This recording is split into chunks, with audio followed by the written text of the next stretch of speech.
नमस्कार, स्वागत है आपका न्यूज़ नशा में। मैं हूं नीलू व्यास। जैसा कि मैंने आपसे कहा था कि समय-समय पर राजनीतिक विश्लेषण मैं आपके लिए लेकर आऊँगी और इस समय तो चुनावी माहौल है और चुनाव के अलावा कुछ और सूझ भी नहीं रहा है। तो आज मैंने सोचा कि प्रधानमंत्री नरेंद्र मोदी के व्यक्तित्व के बारे में बात किया जाए और ये व्यक्तित्व की शुरुआत मैं गुजरात से नहीं, बल्कि 2014 से करना चाहती हूँ, जब प्रधानमंत्री नरेंद्र मोदी प्रधानमंत्री बने। उनके बारे में पिछले 10 साल में, अब तो 10 साल का उनका कार्यकाल पूरा होने वाला है, उनके बारे में क्या कुछ, किस तरीके से उनकी छवि को कल्टीवेट किया गया है। ऐसा नहीं कि प्रधानमंत्री नरेंद्र मोदी की तरह कोई व्यक्तित्व है ही नहीं बीजेपी में। लेकिन समस्या ये है कि उनके पर्सनैलिटी को, उनके पर्सोना को आईटी सेल ने, जो प्रोपेगेंडा मशीनरी है, इस तरीके से कल्टीवेट किया है कि पार्टी अब जबरन पार्टी को बोलना पड़ रहा है कि देखिए हमारे प्रधानमंत्री सबसे यशस्वी प्रधानमंत्री हैं। लेकिन ये जो सबसे यशस्वी प्रधानमंत्री का जो प्रोपेगेंडा है, वो आज की बातचीत में मैं डिबंक करना चाहती हूँ कि ये यशस्वी प्रधानमंत्री नहीं, बल्कि देश के सबसे विनाशकारी प्रधानमंत्री के रूप में साबित हो रहे हैं, शून्यता की ओर बढ़ चुके हैं और बीजेपी के लिए ऐसा लग रहा है कि अब वो धीरे-धीरे लायबिलिटी यानी कि बोझ बनते जा रहे हैं। और ये बात मैं आपको इसलिए बोल रही हूँ, लेटेस्ट एग्जांपल्स लेकर मध्य प्रदेश और छत्तीसगढ़ से। मध्य प्रदेश से शुरुआत करती हूँ। मध्य प्रदेश में शिवराज सिंह चौहान की टीम से अगर आप बात करिए फोन पर, तो उनका ये मानना है कि मध्य प्रदेश में प्रधानमंत्री नरेंद्र मोदी के व्यक्तित्व को एक लायबिलिटी के रूप में देखा जा रहा है। खासकर उनकी जो झाबुआ और इंदौर की रैलीज अगर आप याद करें, तो उन रैलीज में ज्यादा भीड़ नहीं जुटी थी। लोग वहां पर जब रैली से निकले तो वो बोर उनके एक ही जबान पे एक ही चीज थी कि मोदी जी की स्पीचेस में अब कोई नयापन नहीं है। वही घिसा पिटा मोदी जी का रिकॉर्ड है कि देखिए नेहरू गांधी की जो परिवार है, उसने इतने सालों में ये नहीं किया। एमपी की जनता, अगर आप उनसे बात करें, वहां का अगर एक सेंस ऑन द ग्राउंड अगर आपको मिले, तो वहां की जनता नेहरू और गांधी परिवार के बारे में इस समय नहीं सुनना चाह रही है। वहां की जनता इस चीज से परेशान है कि 3 जो टर्म्स थे शिवराज सिंह चौहान के, उसकी एक एंटी इनकम्बेंसी है और उनको लगता है कि शिवराज सिंह चौहान ने मध्य प्रदेश का भंडाधार कर दिया। लेकिन अगर शिवराज सिंह चौहान को छोड़ दें, तो लोगों को एक उम्मीद थी कि प्रधानमंत्री नरेंद्र मोदी वहां पहुंचेंगे, तो हो सकता है कि उनके पर्सनालिटी से कुछ उम्मीद की किरण जगे। लेकिन वो भी नहीं हो रहा है और उसका कारण ये है कि इतनी हैवी एंटी इनकम्बेंसी जो शिवराज सिंह चौहान के सरकार के खिलाफ तो है ही, लेकिन केंद्र के खिलाफ जो एंटी इनकम्बेंसी है, उसकी वजह से बीजेपी का सारा खेल बिगड़ रहा है। और आपको ये बात बता दें कि शिवराज सिंह चौहान का जो कैंप है, ये बार बार इस बात को कह रहा है कि नरेंद्र मोदी अगर मध्य प्रदेश में ना ही आए तो ज्यादा अच्छा है। और कुछ इसी तरीके का फीडबैक छत्तीसगढ़ की बीजेपी यूनिट भी देने की कोशिश कर रही है। मुझे तो ये भी लोगों ने बोला है, और शिवराज सिंह चौहान के कैंप से बोला है, या नाम लेना ठीक नहीं होगा, लेकिन उन्होंने इस बात को कहा कि ये जो फीडबैक रिपोर्ट नरेंद्र मोदी की रैलीज के बारे में जो दी गई है, इसको जो केंद्रीय नेतृत्व है बीजेपी का, उसको बताई गई थी ये बातें, लेकिन ये रिपोर्ट बाद में अमित शाह को फॉरवर्ड नहीं की गई। जाहिर सी बात है कि लोगों को डर था कि इसका उसको लेकर क्या रिएक्शन होगा। यानी कि एक जो कहानी होती थी कि राजा को असलियत ना बताई जाए, कुछ इसी तरीके की गतिविधियां इस समय बीजेपी में हो रही हैं। और मैं ये नहीं कहूंगी कि प्रधानमंत्री नरेंद्र मोदी की लोकप्रियता नहीं है, लोकप्रियता है। आज भी वो बीजेपी के सबसे लोकप्रिय नेताओं में माने जाते हैं। लेकिन जो उनके बारे में जो छवि थी कि इनकी वजह से देखिए सारा देश बदल रहा है, इनकी वजह से हमारी गवर्नमेंट परफॉर्म कर रही है, तो इनकी वजह से जो अब चीजें सामने आ रही हैं, चाहे वो महंगाई हो, चाहे बेरोजगारी हो, या फिर सेंट्रली फंडेड स्कीम्स भी क्यों ना हो, स्वच्छता अभियान जैसे मोदी जी ने चलाया। अब सिर्फ प्रोग्राम चलाने से तो कुछ नहीं होता, उसकी असलियत सबको पता है। उसी की तरह से अगर आप देखें उज्ज्वला, तो उज्ज्वला की भी सच्चाई सबके सामने आ गई, कितने लोग सिलेंडर्स अपने भरवा सकते हैं।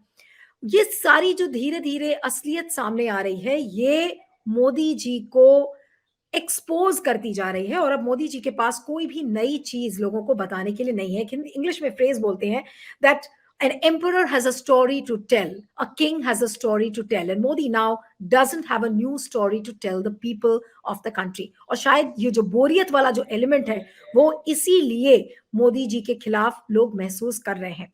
और यही चीज फीडबैक छत्तीसगढ़ की यूनिट में भी दिया गया है। तो आज जो बातचीत है हमारी, वो इसी बात को लेकर है कि क्या ये जल्दबाजी होगी इस बात को कहना कि मोदी जी पार्टी के लिए एक बोझ बन रहे हैं, मोदी जी पार्टी के लिए एक लायबिलिटी बन रहे हैं, या फिर अभी थोड़ा और इंतजार करना चाहिए? रैलीज को अगर आप देखें तो रैलीज, आपको याद होगा बिहार में जो 2015 में जो रैली हुई थी उसमें 31 रैलीज मोदी जी ने की थी। उसके बाद कर्नाटका में 19 रैलीज की। अब धीरे धीरे जो राज्यों के चुनाव हो रहे हैं वहां पर रैलीज की संख्या भी कम होती जा रही है, रोड शोज को धीरे धीरे बढ़ाया जा रहा है। और उसकी वजह यह है क्योंकि पार्टी में इस बात को लेकर एहसास है कि मोदी जी ने सारा जो रीजनल लीडर्स का स्पेस था वो खा लिया था, और अब उसका खामियाजा पार्टी को भुगतना पड़ रहा है। मोदी जी का करिश्मा विधानसभा के चुनाव में नहीं चल रहा है। आपने खुद देखा हिमाचल प्रदेश में और कर्नाटक में क्या हुआ था। भले ही ताबड़तोड़ रैलीज उन्होंने की हो, लेकिन उसका असर क्या हो रहा है आपने देखा। तो वही चीजें, अब वो जो बोरियत वाला जो एलिमेंट है और जो बोझ की जो मैं बातें कर रही हूँ कि अपनी ही पार्टी के लिए भले ही वो लोकप्रिय हों लेकिन एक लायबिलिटी के रूप में नरेंद्र मोदी साबित हो रहे हैं। आज इसी पर हम बातचीत करेंगे। हमारे साथ वरिष्ठ पत्रकार अनिल सिन्हा जी हैं। अनिल सिन्हा को आप अक्सर कई प्लेटफॉर्म्स पर देखते हैं और बहुत बेबाकी से बीजेपी के लिए और बीजेपी के प्रोग्राम्स, बीजेपी का प्रोपेगेंडा, उसके बारे में बहुत बेबाकी से अपनी बातों को रखते हैं। अनिल जी, आपका बहुत बहुत स्वागत है न्यूज नशा में। और जो मेरा पहला सवाल आपसे है सर वो यही है, और जो मूल सवाल है कि क्या मोदी जी बीजेपी के लिए बोझ बनते जा रहे हैं या लाइबिलिटी बनते जा रहे हैं? क्या ये सही होगा कहना? जी देखिए, बोझ तो बन गए हैं, आवाज, हाँ, बोझ तो बन गए हैं, लेकिन ये एहसास जो है ये उनको अपने खुद को नहीं है, और उनके मतलब आरएसएस अभी उसको मानने के लिए तैयार नहीं है। बाकी जो उनके जो वर्कर्स हैं उनको तो पता चल गया है, क्योंकि अब उनको लग रहा है क्या कि ये बोझ है। लेकिन हुआ ऐसा है कि इस बीच में उन्होंने बहुत चालाकी से पार्टी के अंदर जो जो भी लोकतंत्र था, देखिए, कभी भी डेमोक्रेसी में विश्वास करने वाली पार्टी नहीं रही है बीजेपी, बाहर से जो भी करे, लेकिन डेमोक्रेटिक इन्वायरमेंट में बढ़ी हुई पार्टी है। मान लिया कि अटल बिहारी वाजपेयी, अडवाणी या कोई भी हो, आरएसएस के कैडर थे, आरएसएस को डेमोक्रेसी में यकीन नहीं है, लेकिन उसके बाद भी जो उनकी ग्रूमिंग हुई, जिस तरह से वो तैयार हुए, तो एक डेमोक्रेटिक इन्वायरमेंट में तैयार हुए, जिसमें कि लोगों की बात सुनना, लोगों से मतलब संपर्क करना, लोगों मतलब संवाद जिसको आप कहते हैं आपसी, वो एक तरीका रहा है। मोदी जी ने इसको खत्म कर दिया, पार्टी के अंदर भी खत्म किया, बाहर में भी खत्म किया। प्रेस कॉन्फ्रेंस एक नहीं ले रहे हैं ये। भले ही मोदी जी के जो भक्त हैं उनको काफी समय तक अच्छा लगा, लेकिन ये एक बहुत गहरी बीमारी थी जिसको वो पहचान नहीं पाए, जिससे उनको रोकना चाहिए था अपने नेता को, वो रोक नहीं पाए। अब क्या हो गया है कि अब वो एक तो रिकॉर्ड घिस गया है। देखिए क्या था कि इसको ठीक से एनालाइज करना चाहिए था। 2014 में किसी कम्युनलिज्म की वजह से सिर्फ ये क्या कहते हैं, नया विकास का गुजरात का मॉडल की वजह से नहीं आए थे। एक एंटी इनकम्बेंसी जबरदस्त थी, 2G कोल स्कैम, ये सब स्कैम की वजह से, और अन्ना आंदोलन ने एक माहौल बना दिया था जिसमें कि दुनिया की भ्रष्टतम सरकार मालूम दे रही थी मनमोहन सिंह की। और इसकी वजह से मनमोहन सिंह ने जो अपराध नहीं किया था या कांग्रेस ने, उसको उसकी सजा मिली। क्योंकि अब वही आप देख रहे हैं कि एक भी, इतने घोटाले हो रहे हैं, एक भी घोटाले की जांच नहीं, एक के बारे में कुछ नहीं, जबकि उन्होंने अपने मंत्रियों को भेजा, खुद भी कोर्ट के सामने जवाबदेह हुए।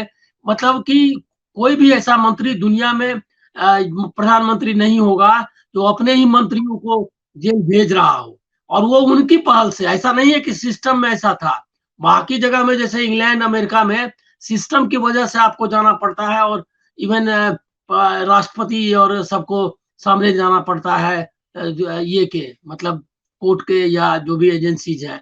लेकिन यहाँ तो सिस्टम है नहीं। अगर इतना पावरफुल है एग्जीक्यूटिव मंत्रिमंडल, और ये आप नहीं उसको बच सकते हैं। लेकिन मनमोहन सिंह ने अपने को एक्सपोज किया, उसके लिए वो गए, उन्होंने किया, लेकिन उनको सजा उससे ज्यादा मिली जितनी थी। इसीलिए अन्ना आंदोलन, पूरा मीडिया, ये सब उनके खिलाफ था। अभी क्या हुआ है कि ये 5 साल चला। 2019 का इलेक्शन मेरे ख्याल में ये हार जाते अगर पुलवामा नहीं हुआ होता, लेकिन वो पुलवामा ने इनको बचा लिया।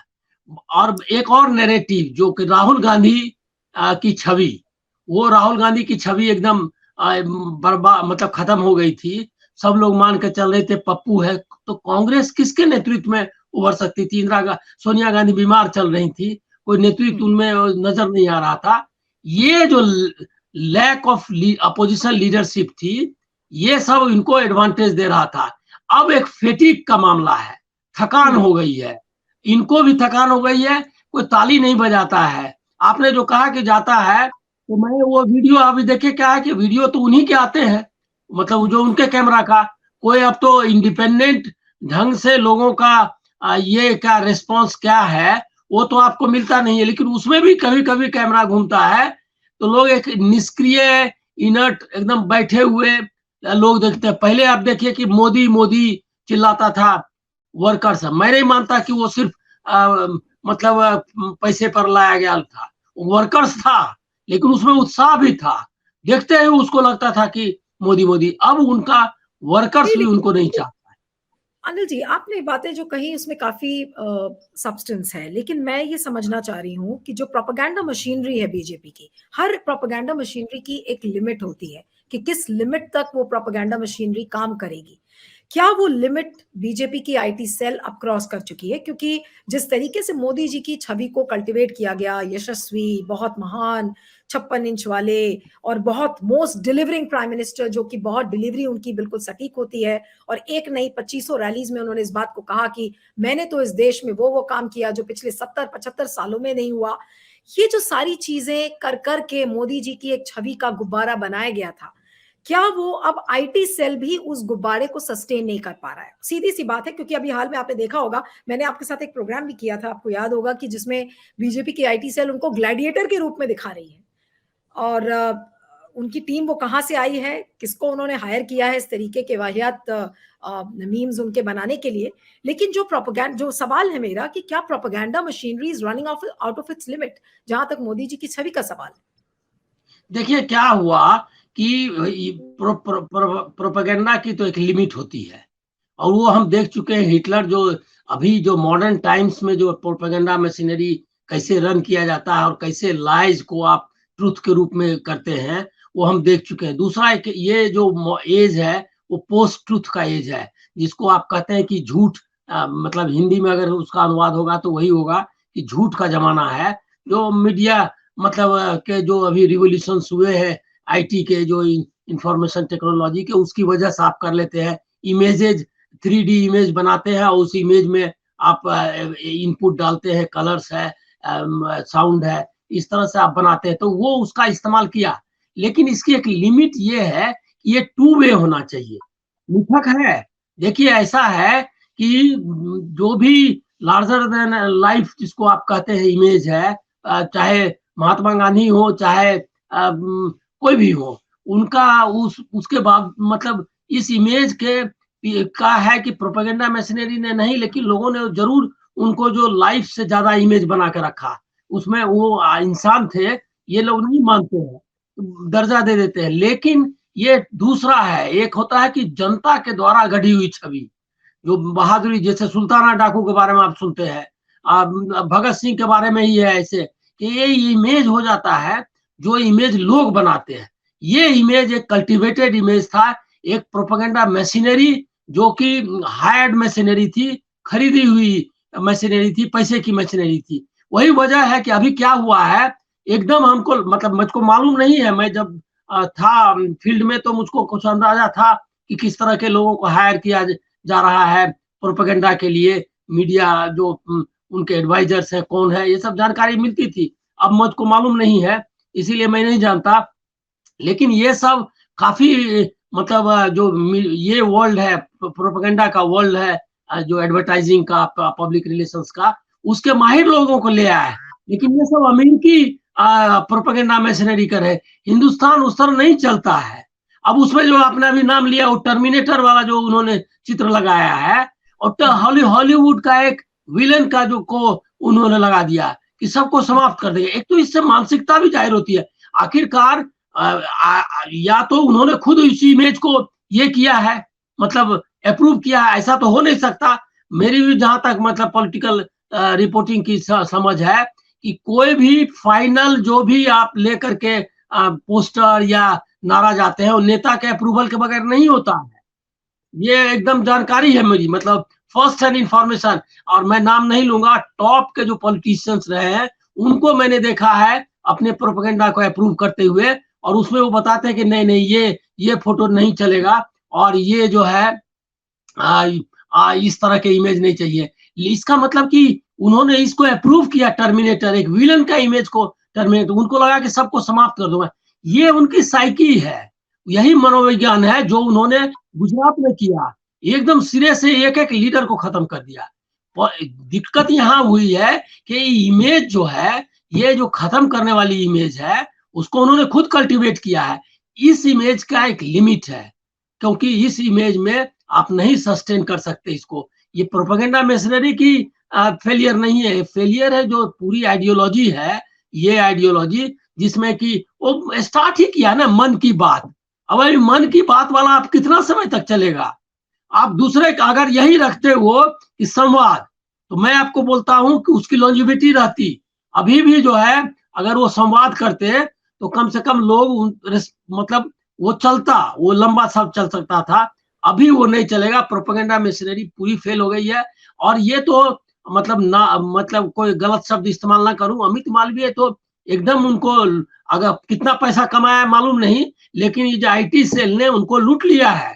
मतलब उनको व्यक्तिगत तौर पर अगर मैं कोई ये सलाह देने हो तो मैं आपको कहूंगा कि उसने लूट लिया इनको।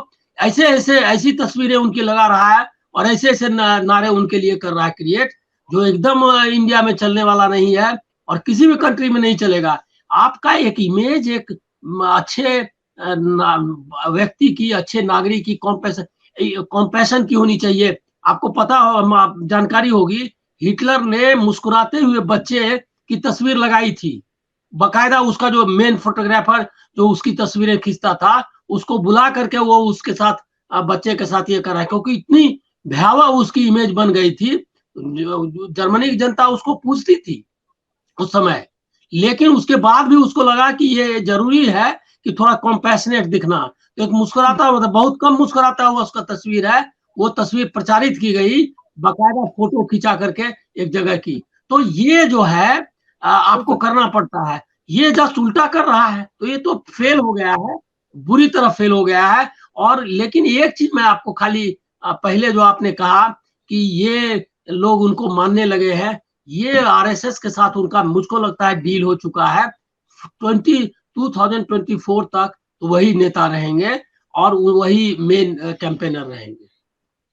भले ही लेकिन आरएसएस उनको एक्सेप्ट कर चुका हो, आरएसएस की अपनी मजबूरी भी है। 2025 में उनके 100 साल पूरे होने वाले हैं और वो तब तक कोई गैम्बल नहीं खेलना चाहते। जितने आरएसएस के लोगों से मेरी बातचीत होती रहती है, उनका ये कहना है कि कोई भी चांस आरएसएस भी नहीं ले सकता है, क्योंकि आरएसएस को भी पता है कि बीजेपी के अंदर कोई नेतृत्व नहीं है। लेकिन बात अभी प्रोपेगेंडा की हो रही थी कि आज इस पर भी बातचीत करनी जरूरी है कि मोदी जी ने देश के लिए क्या क्या चीजें ऐसी की हैं जो कि देश को विनाश की तरफ लेके गई हैं। उसमें बहुत सारी चीजें आती हैं, बार बार उस पर बात करेंगे तो वो घिसा पिटा रिकॉर्ड एक तरीके से लगेगा। लेकिन जिस तरीके से इंस्टीट्यूशंस को खत्म किया गया है, मीडिया को खत्म किया गया है, इंस्टीट्यूशंस को तो बिल्कुल इंडिविजुअल बना के रख दिया है मोदी जी ने, लेकिन उसके बारे में ना मीडिया बात करता है, ना कोई बहुत ज्यादा लोग इसके बारे में बात करना चाहते हैं। बीजेपी के लोग तो इस चीज को सुनना ही नहीं चाहते हैं। तो क्या मोदी जी की हालत एक ऐसे राजा की तरह हो गई है जो कि असलियत सुनना ही नहीं चाहता है कि उसके किंगडम में क्या हो रहा है, उसके राज्य में क्या हो रहा है? अगर कोई असलियत बताने वाला है भी, जो कि एग्जाम्पल मैं दे रही थी मध्य प्रदेश का, कि शिवराज सिंह चौहान की टीम ने वहां के लोगों को बताया है कि इस तरीके का फीडबैक रिपोर्ट अमित शाह को लोगों ने नहीं भेजा है। ये शिवराज सिंह चौहान के कैंप से हुई बातें मैं आपको बता रही हूँ और ऑन रिकॉर्ड इस चीज को कह रही हूँ कि ये बातें वहां हुई हैं, लेकिन ये रिपोर्ट वहां अमित शाह को नहीं पहुंची। अब अमित शाह ने को नहीं पहुंची तो फिर मोदी जी को भी नहीं पहुंची होगी। तो क्या मोदी जी को असलियत के बारे में लोग बीजेपी के अंदर बता रहे हैं? और अगर नहीं बता रहे हैं तो क्या ये पार्टी के साथ विश्वासघात नहीं हो रहा? नहीं नहीं, देखिए क्या है, ये क्लासिक एग्जाम्पल है हिटलर का। हिटलर जब लास्ट पीरियड में वो हार की बात नहीं सुनना चाहता था, और नतीजा ये हो गया था कि जरा भी कोई भी अगर चाहता था, कोशिश करता था उनको बताने की, तो वो मानते नहीं थे। और जनरल रोमेल का आपने सुना होगा, जो उनका अफ्रीका में जो सारे, मतलब he was the top most generals उसमें का था। तो जनरल रोमेल को ने सुसाइड किया इसीलिए कि ये उसको सुनना ना, मतलब या कहा जाता है कि हिटलर ने उसको कहा, क्योंकि लास्ट में जब हारने की खबर आने लगी तो वो एकदम पागलों की तरह व्यवहार करने लगे, वो सुनना नहीं चाहते। यहाँ तो और प्रॉब्लम है, उसके वो वही स्थिति थी। और जबकि उसके सामने देखिए कि चर्चिल फाइट कर रहा था, चर्चिल एक डेमोक्रेटिक कंट्री का लीडर था, हर चीज की जानकारी, मतलब लोगों को, इवन जो बॉम्ब कुछ होता था तो वो सीधे संसद के पास जाता था, लोगों को एड्रेस करता था। तो ये जो फर्क है ये यही है कि सुनना नहीं चाहते हैं। इन्होंने क्या किया कि अभी मशीनरी, अभी देखिए पार्टी की मशीनरी रही नहीं, पूरा का पूरा जेपी नड्डा तो एक तरह से कठपुतली है, उनका कोई मतलब नहीं है। पार्टी में पहले क्या था कि अटल बिहारी वाजपेयी से बड़े नेता नहीं है पॉपुलरिटी के हिसाब से। उन्होंने, आप समझे, अटल बिहारी तुलना कर लीजिए, इससे आपको समझने में बेहतर होगा। क्योंकि अटल बिहारी वाजपेयी जब से, मतलब 62 में जब एकदम छोटे नेता थे, जवाहरलाल नेहरू ने उनकी प्रशंसा की थी और उनके कहने से वहां पर लोकसभा का अधिवेशन बुलाया था, मतलब संसद का सत्र बुलाया था कि बात होनी चाहिए, और गए थे मिलने। और उस समय 13 या 14 मेरे ख्याल में सीटें थी उनके पास, जनसंघ के पास थोड़ा सा आ गया था उनके पार्टी को उस 62 में कुछ सीटें। तो वो जो है उसको उस समय से लेकर के टिल हिज डेथ वो एक लार्जर देन लाइफ लीडर रहे बीजेपी के। सस्टेन कैसे किया? इसीलिए कि डेमोक्रेट थे, हम दूसरे की बात सुनते थे, और एक तरह का एक ऑनेस्टी भी थी कि जो अपनी खामियां हैं उसको एक्सेप्ट कर लेते थे। वो नहीं, आप कोई डायलॉग नहीं है, किसी से है नहीं, मशीनरी है नहीं, कोई नहीं उनको बता सकता, और वो सुनना नहीं चाहते। है क्या कि वो जो फिल्म में आप देखते हैं ना, एक फिल्म का गाना है ना कि बचना है हसीनो लो मैं आ गया, इस टाइप के स्टाइल से आप नहीं कर सकते। एक सीमा तक ये चलता है कि लो मैं आ गया, वो लो मैं आ गया। देखिए कर्नाटक का आपने चर्चा की ना कि उनको बुलाने के बारे में, कर्नाटक के इलेक्शंस में भी इसकी चर्चा थी, और लोगों का लिस्ट भी मेरी जानकारी में कि होने लगा था कि कौन कौन लोग और जाएंगे, लेकिन सब स्क्रैप करके वो मैदान में उतर गए। और ये लास्ट बेट था, ये जो है उनको पार्टी को दिखाना था कि हम जिता के ला सकते हैं। ये हो नहीं पाया। जब ये नहीं हो पाया तो मध्य प्रदेश वगैरह में उन्होंने छत्रप को पहले उसका मुंडी, मतलब जो कहता है काटना, उन लोगों को छोटा करना शुरू किया, लेकिन उससे भी बात बन नहीं रही है। अब अभी जो लेटेस्ट है कि आरएसएस ने उनको 2024 तक की लीज दे दी है, ऐसा मेरा अंदाजा है। नहीं, इसके संकेत तो खैर काफी मिल रहे हैं कि उनको लीज मिल गई है, एक लीज ऑफ लाइफ मिला है 2024 तक। लेकिन पॉइंट ये है कि क्या मोदी जी इतिहास में एक ऐसे प्रधानमंत्री के रूप में साबित होंगे जो कि अपनी ही पार्टी का बंटाधार करते हुए नजर आ रहे हैं, और शुरुआत उन्होंने कर ही दी है अपनी नीतियों से, अपने प्रोपेगेंडा से, अपनी इच्छाओं से, अपने प्रोजेक्शन से, कोई भी ऐसी कसर बची नहीं है। तो क्या एक ऐसे प्रधानमंत्री जो कि अपनी ही पार्टी को खत्म करने में लगे हुए हैं, क्योंकि और तो लीडरशिप, जो सेकंड लीडरशिप थी, उन्होंने पनपने नहीं दी। बहुत सारे लीडर्स हैं लेकिन सब इस समय डिसग्रंटल्ड नजर आ रहे हैं। हाँ, नहीं वो बंटाधार तो उन्होंने कर दिया है। देखिए कोई ये 2024 के पास जो सबसे, जो बीजेपी की बड़ी कठिनाई होगी मेरी मेरी नजर में, वो ये होगी कि पार्टी को रिवाइव करना। एक तो है क्या कि एक ही लीडर पर आप डिपेंड करने लगे हैं, जो, और ये बहुत बड़ी दिक्कत है, क्योंकि पहले जैसे अटल बिहारी वाजपेयी थे तो आडवाणी उनको कल्टीवेट किया हुआ था कि एक अगर वो बीमार हुए या वो चीन से गायब होंगे तो आडवाणी लेंगे, बल्कि उनके समय से ही कोशिश चलने लगी थी कि उनको स्टेज किया जाए। लेकिन और भी सुषमा स्वराज, देखिए आप देख लीजिए कि 2014 आते आते बीजेपी के पास कम से कम 5-6 लोग ऐसे थे जिसके बारे में चर्चा होती थी कि ये प्रधानमंत्री के कैंडिडेट हो सकते हैं। इवन अरुण जेटली जो कि जीत कर आना उनके लिए संभव नहीं था, उनका भी नाम आता था। आडवाणी थे, अरुण जेटली थे, सुषमा स्वराज, एक समय में जसवंत सिंह जैसे लोग थे, बहुत सारे लोग, मतलब कि जो ये जो जगह थी उसको कुछ हद तक कर सकते थे।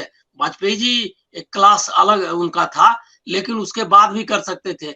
ये इन्होंने पहला काम यही किया। अभी भी जो आरएसएस के ने अगर मान लिया है या पार्टी भी मान रही है, आप देखते नहीं है किस तरह से प्रवक्ता सब झगड़ने लगते हैं, इसीलिए कि ये मानने के लिए मानसिक रूप से तैयार नहीं है कि अगर मोदी जी अगर नहीं रहे तो किसको करेंगे, तो उनको एक इनसिक्योरिटी भी है। अभी पार्टी को उसको बचाए रखने के पीछे एक और रीजन है, क्योंकि जो उनका वर्कर्स है या जो पार्टी है, उसको लगता है कि अगर मोदी जी सीन से गायब हुए तो पार्टी एकदम डूब जाएगी।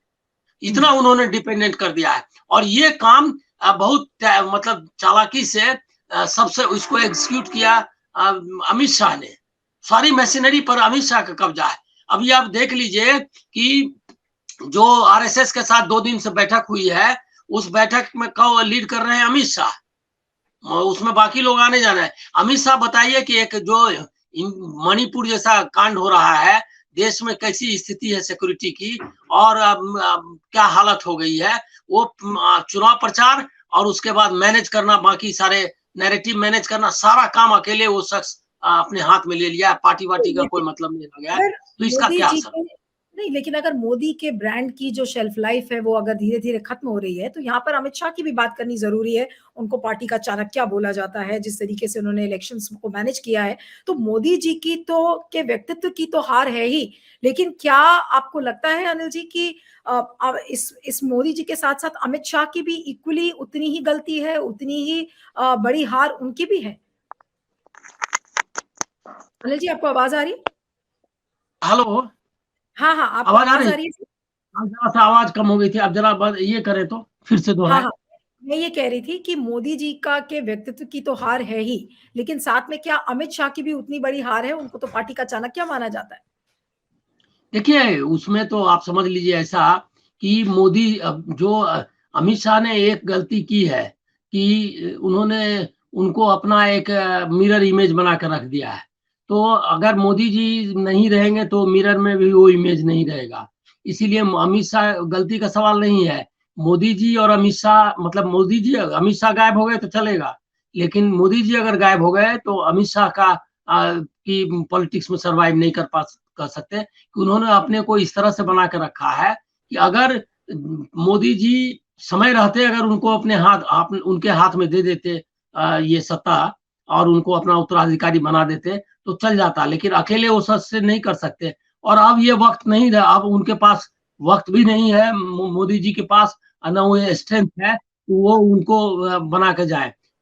ये जो 2024 के इलेक्शंस के बाद, अभी तो वो नहीं होगा क्योंकि आरएसएस वो करने नहीं देगा। आरएसएस उस अपनी पूरी ताकत लगाएगा उनको बचाने के लिए मोदी जी को, क्योंकि वही उनका सबसे बेस्ट जो ये है, मतलब लीडरशिप लीडर है उनके सामने, तो ये करेगा। लेकिन ये स्मूथ नहीं होगा। 2024 के पास बीजेपी आपको कई टुकड़ों में बढ़ती हुई दिखाई देगी, ऐसा मुझको नजर आ रहा है। अगर 2024 अगर जीत गए मोदी, मतलब मैं किस जो आप देख रहे हैं, चुनाव आयोग देख रहे हैं, इंस्टीट्यूशन जिसकी आपने बात की, ये सारी स्थितियां है, वो है वो उसके बारे में आप कह नहीं सकते कि क्या होगा। 2024 अगर जीत गए तो लोकतंत्र नहीं बचेगा, इसके बारे में मुझको कोई ये नहीं है। मतलब अब सब लोग को, आप लोगों को भी है कि लोकतंत्र नहीं रहेगा। और ये जो आरएसएस का गेम प्लान यही है कि 2024 किसी तरह जीत लिया जाए, ताकि 2025 में जो उसकी फैंटेसी है भारत को हिंदू राष्ट्र घोषित करने की, वो उस फैंटेसी को दूर करे। ये फैंटेसी ही है, क्योंकि हिंदू राष्ट्र घोषित होने के बाद भी भारत हिंदू राष्ट्र नहीं हो सकता है, ये पक्की बात है। लेकिन ये 2024 तक रहेगा। अमित शाह का तो कोई चांस नहीं है कि वो उनको ये कर पाएंगे, सक्सीड कर पाएंगे। अब बस एक आखिरी सवाल आपसे करूंगी चलते चलते कि कुल मिलाकर कोई भी चीज इस समय मोदी जी का साथ ऐसा लग रहा है कि नहीं दे रही है। जो बीजेपी का नेतृत्व है वो भी इस समय उखड़ा हुआ सा लग रहा है, राज्यों की यूनिट्स में खासकर अगर मैं बात करूं। नैरेटिव उनका साथ नहीं दे रहा है, नीति उनकी साथ नहीं दे रही है, यहाँ तक कि प्रोपेगेंडा मशीनरी भी हारती हुई नजर आ रही है। भले ही वो कितनी भी कोशिश कर ले, उसमें कितना भी पेट्रोल और डीजल वो डाल ले, लेकिन वो प्रोपेगेंडा की गाड़ी आगे बढ़ती हुई नजर नहीं आ रही है। तो क्या आने वाले दिन बीजेपी, खासकर प्रधानमंत्री नरेंद्र मोदी के लिए, क्या अब चुनौतियां अब बढ़ गई हैं? ब्रांड मोदी की चुनौतियां अब बढ़ चुकी हैं और ऑलरेडी अब बढ़ती जाएंगी। ये देखिए, ब्रांड मोदी का फेलियर तो मुझको इसी में नजर आया कि पहले एक, मतलब आप मध्य प्रदेश का एग्जांपल दे रही थी तो मैं राजस्थान का भी उसके साथ जोड़ दूंगा। राजस्थान में देखिए कि उन्होंने कैंपेन स्टार्ट किया सोलो, कि अकेले अपने कंधे पे। उसके और वसुंधरा राजे को सीन से हटाने की कोशिश की।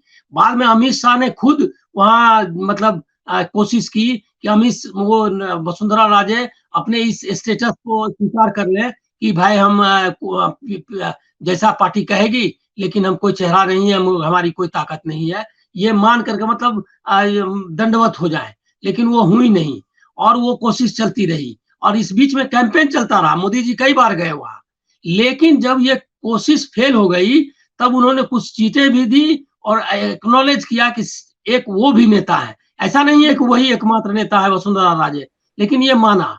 तो ये जो स्थिति है, इससे आप समझ सकती हैं कि कहाँ हुआ ब्रांड इमेज। लेकिन किसका भरोसा है? आप पूछ रही थी ना कि आखिरकार ये सब साथ में तो क्या है, तो भरोसा उनको है अपने एजेंसीज पे, अपने जो जिसको आप दुर्नीति या कूटनीति कहिए उस पर भरोसा है। अब आप देख लीजिए, 2-3 मिनट आपका समय लेता हूं, अभी आप देख लीजिए कि उन्होंने क्या किया राजस्थान में, ईडी को सीधे भेज दिया। अब देखिए कितना, ईडी को सीधे भेज दिया, वही प्रधान, वो भी दोनों केस, मतलब केस ये नहीं कहा, ईडी ने कोई स्टेटमेंट नहीं दिया है, क्योंकि ईडी किसको पता है कि पेपर लीक मामले में पूछने आया, जो आया जो विक्टिम है इसके अलावा, या जो आप एक्यूज्ड है उसके अलावा तो किसी को मालूम नहीं है। लेकिन ये बात चल रही है, जैसे ही वहां घुसी उसका पेपर लीक पर चल रहा है, कौन बता रहा है? तो ये, और उसके बाद बीजेपी के नेता बता रहे हैं, बीजेपी के नेता ईडी की तरफ से बोल रहे हैं। ये चालू हुआ, वैभव गहलोत जो है, उनका गहलोत का बेटा, उनके घर पे वो भी 10 साल पुराना केस है। ये 1 महीना पहले आप लेकर के आ रहे हैं, कौन सी अर्जेंसी है? चुनाव आयोग नहीं कुछ कर रहा है, इसका क्या मतलब है? एक तो वो ईडी के जरिए, दूसरा है क्या कि अभी आप देख लीजिए जो अडानी का इशू है, महुआ मोइत्रा को फंसाया, उसके बाद अभी महुआ मोइत्रा, मुझको लग रहा है क्या कि एक तरह का डील जो है ममता बनर्जी से करना चाहते हो कि महुआ मोइत्रा को सेक्रीफाइस करने के लिए ममता बनर्जी तैयार है, और अभिषेक बनर्जी बच जाएगा। और उसके मंत्री ज्योति प्रिय मल्लिक वगैरह के यहाँ छापे डाले गए, लेकिन इसके अभिषेक बनर्जी अभी पर कोई हाथ नहीं डाला गया। तो ये ऐसे ही अखिलेश यादव का भी जो बिहेवियर चल रहा है वहां, आम आदमी पार्टी का, सब ईडी स्पॉन्सर्ड और ईडी इंस्पायर्ड है, क्योंकि ये लोग सब कांग्रेस को डैमेज करने के लिए कोशिश करेंगे।